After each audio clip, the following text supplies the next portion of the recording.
નમસ્કાર મિત્રો, આપણે રોજ મંદિર જઈએ છીએ, શ્રદ્ધાથી માથું ટેકવીએ છીએ, પણ શું ક્યારેય તમે મંદિરના ઉંબરા પર ઊભા રહીને એ દ્રશ્ય જોયું છે જે આપણી આખી સમાજ વ્યવસ્થા અને માનવ સ્વભાવનો અરીસો છે? આજે વાત કરવી છે એ જગ્યાની જ્યાં એક જ છત નીચે અમીરી અને ગરીબી, તૃપ્તિ અને અતૃપ્તિ એક સાથે જોવા મળે છે. બહારનું દ્રશ્ય, જરૂરિયાતની લડાઈ. મંદિરની બહાર પગથિયા પર બેઠેલો એ માણસ, એની માંગણી ખૂબ નાની છે. એને નથી જોઈતું સોનું કે નથી જોઈતી મોટી ગાડી. એને બસ એટલું જોઈએ છે કે આજે એના પેટનો ખાડો ભરાઈ જાય. એ માણસ પાસે માંગે છે કારણ કે એને ખબર છે કે રોટલો તો માણસ જ આપશે. એની ભક્તિ એની ભૂખમાં છુપાયેલી છે. અંદરનું દ્રશ્ય, અતૃપ્તિની લડાઈ.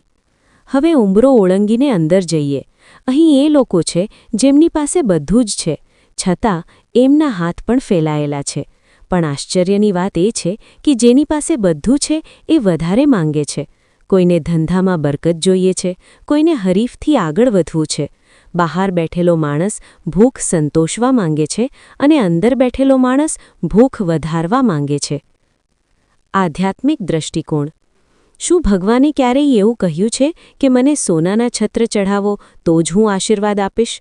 પંડિત શ્રીરામ શર્મા આચાર્યજી કહેતા કે ભગવાન પથ્થરની મૂર્તિમાં નથી, પણ તમારી ભાવના અને સેવાના ભાવમાં છે.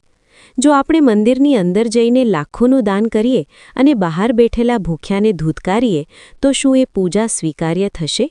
સાચી ભક્તિ તો એ છે જે અંદરના અમીરને થોડો ઉદાર બનાવે અને બહારના ગરીબને થોડો આત્મનિર્ભર.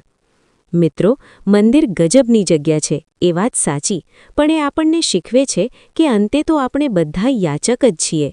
જો ઈશ્વરે આપણને આપ્યું હોય તો આપણો હાથ માંગવા માટે નહીં, પણ આપવા માટે ફેલાવવો જોઈએ. આવો આજે આ વિચાર સાથે જીવનમાં થોડો ફેરફાર લાવીએ.